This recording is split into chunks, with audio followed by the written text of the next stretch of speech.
बोलो गीता माता की जय। ओम श्री परमात्मने नमः। श्रीमद्भगवद गीता प्रथम अध्याय 20वां श्लोक। अतिव्यवस्थिता दृष्ट्वा धार्तराष्ट्रान् कपिध्वज प्रवर्ते शस्त्र संपाते धनुर्धम्य पांडव ऋषिकेशं तदा वाक्यमिदमा महीपते। इस पद का तात्पर्य है कि अब संजय भगवान श्री कृष्ण और अर्जुन के संवाद रूप भगवद गीता का आरंभ करते हैं। 18वें अध्याय के 74वें श्लोक में आए इति पद से संवाद समाप्त होता है। ऐसे ही भगवद गीता के उपदेश का आरंभ उसके दूसरे अध्याय के 11वें श्लोक से होता है और 18वें अध्याय के 66वें श्लोक में उपदेश समाप्त होता है। प्रवर्ते शस्त्र संपाते। यद्यपि पिता में भीष्म ने युद्ध आरंभ की घोषणा के लिए शंख नहीं बजाया था, प्रत्युत केवल दुर्योधन को प्रसन्न करने के लिए ही शंख बजाया था, तथापि कौरव व पांडव सेना ने उसको युद्ध आरंभ की घोषणा ही मान लिया और अपने अपने अस्त्र शस्त्र हाथ में उठाकर तैयार हो गए। इस तरह सेना को शस्त्र उठाए देखकर वीरता में भरकर अर्जुन ने भी अपना गांडीव धनुष हाथ में उठा लिया। व्यवस्थितान धृतराष्ट्रान् दृष्ट्वा। इन पदों से संजय का तात्पर्य है कि जब आपके पुत्र दुर्योधन ने पांडवों की सेना को देखा तो वह भागा भागा द्रोणाचार्य के पास गया, परंतु जब अर्जुन ने कौरवों की सेना को देखा तब उनका हाथ धीरे कांडीव पर धनुष पर ही गया। धनुरधम्य। इससे मालूम होता है कि दुर्योधन के भीतर भय है और अर्जुन के भीतर निर्भयता है, उत्साह है, वीरता है। कपिध्वज है। अर्जुन के लिए कपिध्वज विशेषण देकर संजय धृतराष्ट्र को अर्जुन के रथ की ध्वजा पर विराजमान हनुमान जी का स्मरण कराते हैं। जब पांडव वन में रहते थे तब एक दिन अकस्मात वायु ने एक दिव्य सहस्त्र दल कमल लाकर द्रौपदी के सामने डाल दिया। उसे देखकर द्रौपदी बहुत प्रसन्न हो गई। उन्होंने भीमसेन से कहा, वीरवर आप ऐसे बहुत से कमल ला दीजिए। द्रौपदी की इच्छा पूर्ण करने के लिए भीमसेन वहाँ से चल पड़े। जब वे कदली वन में पहुँचे तब वहाँ उनकी हनुमान जी से भेंट हो गई। उन दोनों की आपस में कई बातें हुई। अंत में हनुमान जी ने भीमसेन से वरदान मांगने के लिए आग्रह किया तो भीमसेन ने कहा कि मेरे पर आपकी कृपा बनी रहे। इस पर हनुमान जी ने कहा कि हे वायुपुत्र, जिस समय तुम बाणों शक्ति के आघात से व्याकुल शत्रुओं की सेना में घुसकर सिंहनाद करोगे, उस समय मैं अपनी गर्जना से उस सिंहनाद को और बढ़ा दूंगा। इसके सिवाय अर्जुन के रथ की ध्वजा पर बैठकर मैं ऐसी भयंकर गर्जना करूंगा जो शत्रुओं के प्राणों को हरने वाली होगी, जिससे तुम लोग अपने शत्रुओं को सुगमता से मार सकोगे। इस प्रकार इनके रथ की ध्वजा पर हनुमान जी विराजमान हैं। उनकी विजय निश्चित है। पांडव है। धृतराष्ट्र ने अपने प्रश्न में पांडवः पद का प्रयोग किया था, अतः धृतराष्ट्र को बार बार पांडवों की याद दिलाने के लिए संजय ने पांडवा शब्द का प्रयोग किया। ऋषिकेशम तदा वाक्यमिदमा महीपते।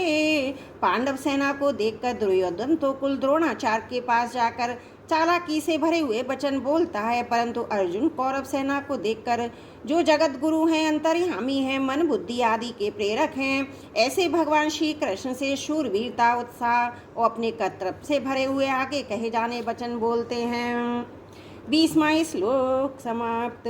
त्रुटियों के लिए क्षमा चाहती हूँ। वसुदेव सुतम देवम कंस चारुण मर्दनम देवकी परमानंदम कृष्णं वंदे जगद्गुरुं कृष्णं वंदे जगद्गुरुं। 21वां श्लोक।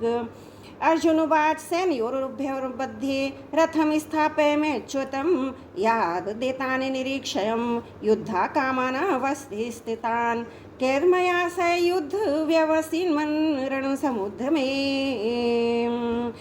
अच्युतम सेनयोर भयोर्मध्ये रथम स्थापय। दोनों सेनाएं जहां युद्ध करने के लिए एक दूसरे के सामने खड़ी थी, वहां उन दोनों सेनाओं में इतनी दूरी कि एक सेना दूसरी सेना पर बाण आदि मार सके।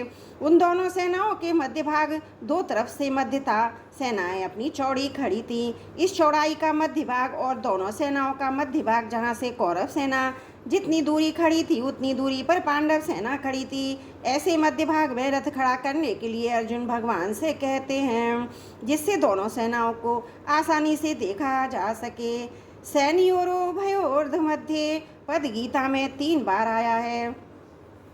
इसी अध्याय के 24वें श्लोक में दूसरे अध्याय के 10वें श्लोक में 3 बार आने का तात्पर्य है कि पहले अर्जुन शूरवीरता के साथ अपने रथ को दोनों सेनाओं के बीच खड़ा करने की आज्ञा देते हैं। पहले अध्याय का 21वां श्लोक फिर भगवान दोनों सेनाओं के बीच में रथ को खड़ा करके कुरुवंशियों को देखने के लिए कहते हैं और अंत में दोनों सेनाओं के बीच में ही विषादमग्न अर्जुन को गीता का उपदेश देते हैं। दूसरे अध्याय का 10वां श्लोक है, इस प्रकार पहले अर्जुन में शूरवीरता थी, बीच में कुटुंबियों को देखने से मोह के कारण उनकी युद्ध से उपरति हो गई, अंत में उनको भगवान से गीता का महान उपदेश प्राप्त हुआ जिससे उनका मोह दूर हो गया, जिससे वह भाव निकलता है कि मनुष्य जहाँ कहीं और जिस किसी परिस्थिति में स्थित है वहीं रहकर वह प्राप्त परिस्थिति का सदुपयोग करके निष्काम हो सकता है और वहाँ उसको परमात्मा की प्राप्ति हो सकती है। कारण है कि परमात्मा संपूर्ण परिस्थितियों में सदा एक रूप से रहते हैं। यावदेतान्य निरीक्षयम् रणसमुद्र में दोनों सेनाओं के बीच में रथ कब तक खड़ा करे, इस पर अर्जुन कहते हैं, युद्ध की इच्छा को लेकर कौरव सेना में आई हुई सेना सहित जितने भी राजा लोग खड़े हैं उन सबको जब तक मैं देख ना लूँ तब तक आप रथ को वहीं खड़ा रखिए। इस युद्ध के युद्धोग में मुझे किन किन साथ युद्ध करना है, उनमें कौन मेरे समान बल वाले हैं, कौन मेरे से कम बल वाले हैं और कौन मेरे से अधिक बल वाले हैं, उन सबको मैं जरा देख लूँ। यहाँ योद्धाओं कामान पद से अर्जुन कह रहे हैं कि हमने जो संधि की बात ही सोची थी पर उन्होंने संधि की बात स्वीकार नहीं की क्योंकि उनके मन में युद्ध करने की ज़्यादा इच्छा है। अतः उनको मैं देखूं कि इतने बल को कितने वे युद्ध करने की इच्छा रखते हैं। त्रुटियों के लिए क्षमा चाहती हूँ। 21वां 22वां श्लोक समाप्त। वसुदेव सुतं देवं कंस चारुणमर्दनं देवकी परमानंदं कृष्णं वंदे जगद्गुरुं कृष्णं वंदे जगद्गुरुं। त्रुटियों के लिए क्षमा प्रार्थी हूँ।